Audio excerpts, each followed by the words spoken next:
The Peace Cross, a World War I memorial on state land in Bladensburg, MD. Algerina PernaThe Baltimor Sun, via Associated Press. Bladensburg, MD, 5 miles from the United States Supreme Court. A 40-foot-tall World War I memorial in the shape of a cross has stood for nearly a century. Now, it is at the center of a battle over the separation of church and state that may end up on the court's docket. The United States Court of Appeals for the Fourth Circuit declared this month that the Peace Cross, which sits on state-owned land in Maryland and has been maintained with public funds, was unconstitutional, a ruling that supporters of the monument warned could result in a cleansing of memorials on public grounds across the country. An appeal would provide the justices an opportunity to weigh in on increasingly common disputes over religious symbols on government property.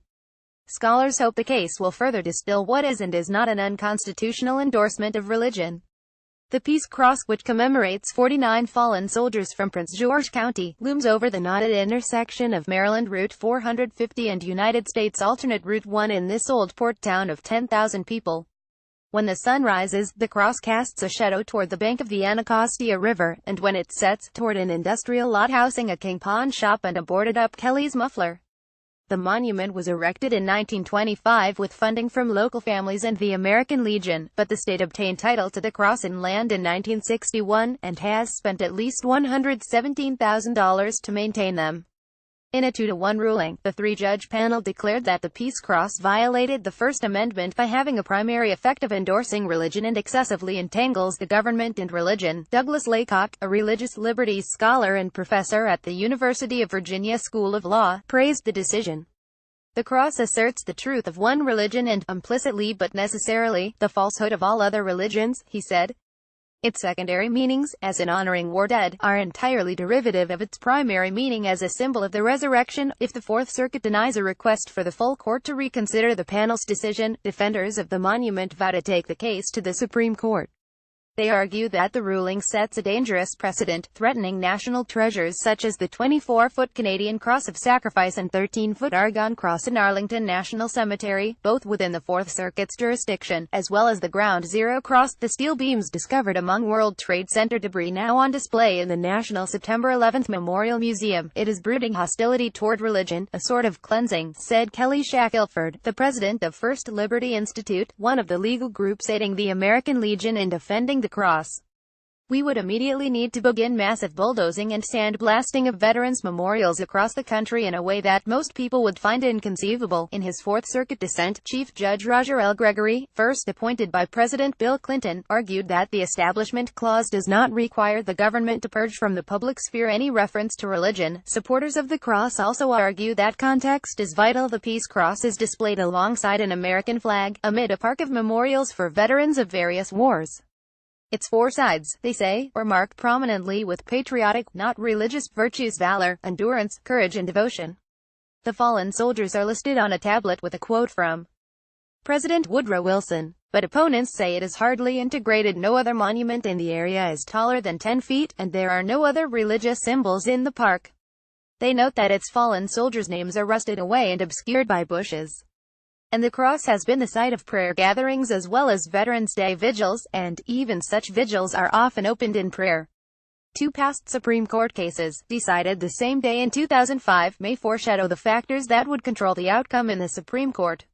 In McCreary County v. American Civil Liberties Union of Kentucky, officials had authorized the display of framed copies of the 10 Commandments in courthouses. After pushback, they had modified the exhibits to include Magna Carta, the Declaration of Independence and other historical documents, arguing that the 10 Commandments were similarly influential in the development of Western legal thought. The Supreme Court ruled the displays unconstitutional, finding that they had no evident secular purpose. Michael W. McConnell, a constitutional law scholar at Stanford, calls such displays triumphalism, a flavor of who's top dog. In a second case, Thomas Van Orden v. Rick Perry, the court allowed carvings of the 10 Commandments in a Texas state capitol monument that had been donated by the Fraternal Order of Eagles, a primarily secular group, in 1961. The court cited the donor's lack of religious intent. In his Van Orden opinion, Justice Stephen G. Breyer, who cast the swing vote in both cases, called the historical factor alone determinative. The monument had stood since 1961 without controversy. The Peace Cross, also donated by a secular group, is almost twice as old as the monument in that case, and has been on public property for a comparable span. If the Supreme Court reviews this one, Mr. McConnell believes it will be squarely governed by Justice Breyer's opinion. I think they thought they were putting this kind of case to rest with Van Orden, said Mr. McConnell, who has also served as a judge in the 10th Circuit Court of Appeals. Somehow, the 4th Circuit didn't get the memo. I think this is a pretty easy case, and I found the 4th Circuit's decision quite surprising. If the Supreme Court were to grant review, the likelihood is very high that it would be reversed. But Peace Cross opponents argue that there is a stark difference between the 10 Commandments and a cross, namely, the figures each represents. The court pointed out that Moses was a lawmaker as well as a religious leader, said Monica Miller, senior counsel at the American Humanist Association, who argued the case in the 4th Circuit. There were connections to the nation's history of lawmakers that made the 10 Commandments overall less religious than an enormous, freestanding Latin cross that unequivocally represents Christianity. The Supreme Court's thinking on displays of the cross is murky. In Salazar v. Buono, a 2010 decision regarding a cross-shaped war memorial in a remote part of the Mojave Desert, 6 justices wrote distinct opinions. In 2011, when the Supreme Court declined to hear an appeal regarding a series of highway memorial crosses for fallen police officers in Utah, Justice Clarence Thomas' 19-page dissent argued that the court had rejected an opportunity to provide clarity to an Establishment Clause jurisprudence in shambles, awaiting its fate. The Peace Cross stands with a tarp draped neatly across the top, where the concrete has begun to crumble. Elizabeth Morden, the King Pawn manager, can see it from her shop. We heard they may be taking it down, and I disagree with that. It just doesn't bother anybody around here, she said as she sorted through used power tools, record players and antique jewelry for sale. I worry nobody is going to remember them, she said of the 49 fallen soldiers.